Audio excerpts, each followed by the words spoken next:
Good morning everyone, welcome back to my channel, welcome back to Sunita's blog. এখন বাজে 8:30 আর ওয়েদারটা দেখছি আজকে বেশ ভালোই আছে। দেখা যাক সারাদিন কেমন থাকে। সকালের পরিবেশ অন্যরকমই হয়, দেখো বাইরেটা দেখতে কি সুন্দর লাগছে।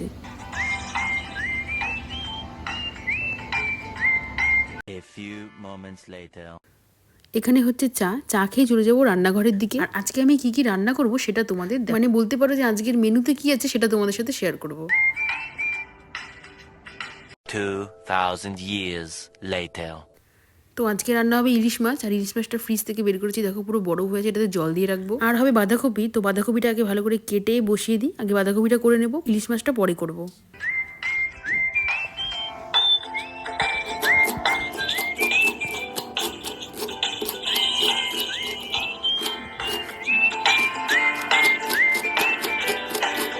তো বাঁধাকপি কাটা হয়ে গেছে, এবার এটাকে সরিয়ে আলুটা কেটে নেব।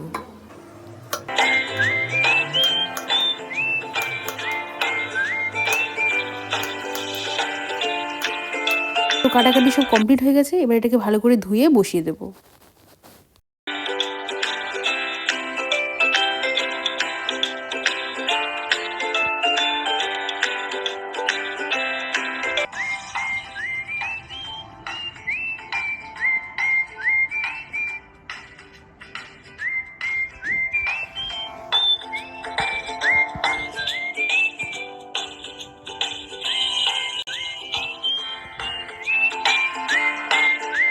এবার এখানে বাঁধাকপিটা বসিয়ে দেবো। বাঁধাকপি যেভাবে সবাই নর্মালি রান্না করে সেভাবেই করবো, এটা কোনো স্পেশাল রেসিপি না। তো তেল গরম হয়ে গেছে, আমি এর মধ্যে দিয়ে দিচ্ছি সাদা জিরে, আর দিয়ে দেবো সামান্য আদা পেস্ট, দিয়ে তারপর আমি আলুগুলো যে কেটে রেখেছিলাম সেটা দিয়ে দেবো।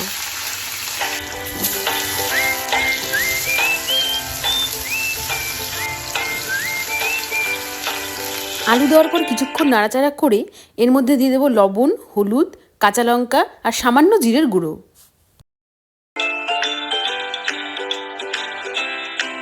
এরপর ভালো করে কিছুক্ষণ নাড়াচাড়া করে এর মধ্যে আমি দিয়ে দেবো বাঁধাকপি।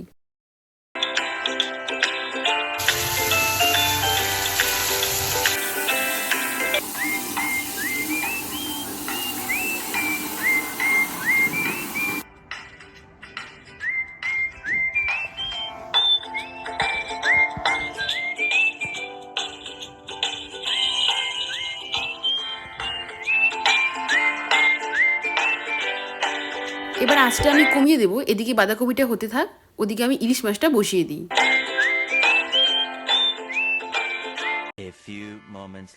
এখানে আমি ধনেপাতা কেটে ভিজিয়ে রেখেছি, ইলিশ মাছে দেবো। আমি এখানে কেনা সর্ষের পেস্টটি ইউজ করছি। তো পাউডারটাকে সামান্য জল দিয়ে আমি একটা পেস্ট বানিয়ে নেব, তারপর পেস্টটা মাছের মধ্যে দিয়ে দেবো। 2000 years later. এদিকে দেখতেই পাচ্ছ আমার বাঁধাকপি কিন্তু হয়ে গেছে। এবার পেস্টটা আমি মাছের মধ্যে দিয়ে দেবো।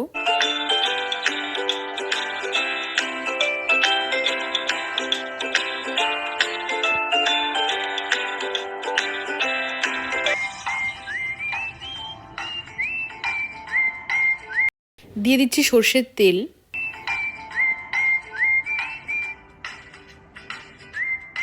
লবণ, হলুদ, কাঁচা লঙ্কা দিয়ে মাছটাকে আমি ভালো করে ম্যারিনেট করে নেব। সব কিছু মিক্সড করার পর আমি এখানে আবার সামান্য পরিমাণে সর্ষের তেল অ্যাড করছি।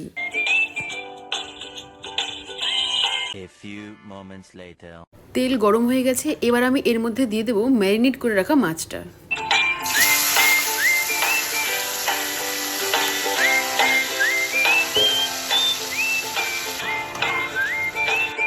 এর মধ্যে আমি সামান্য পরিমাণে জল দিয়ে দিয়েছি, দিয়ে আঁচটা কমিয়ে দিয়ে আমি মাছটাকে রান্না হতে দেবো, যেহেতু এটা ইলিশ মাছ বেশি নাড়াচাড়া করা যাবে না।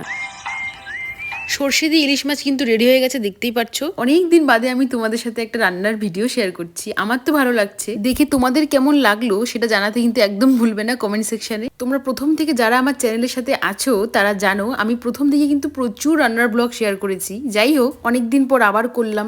সব শেষে এবার আমি এর মধ্যে দিয়ে দেবো ধনেপাতা কুচি। ধনেপাতা দিয়ে আমি মাছটা ঢেকে রেখে দেবো।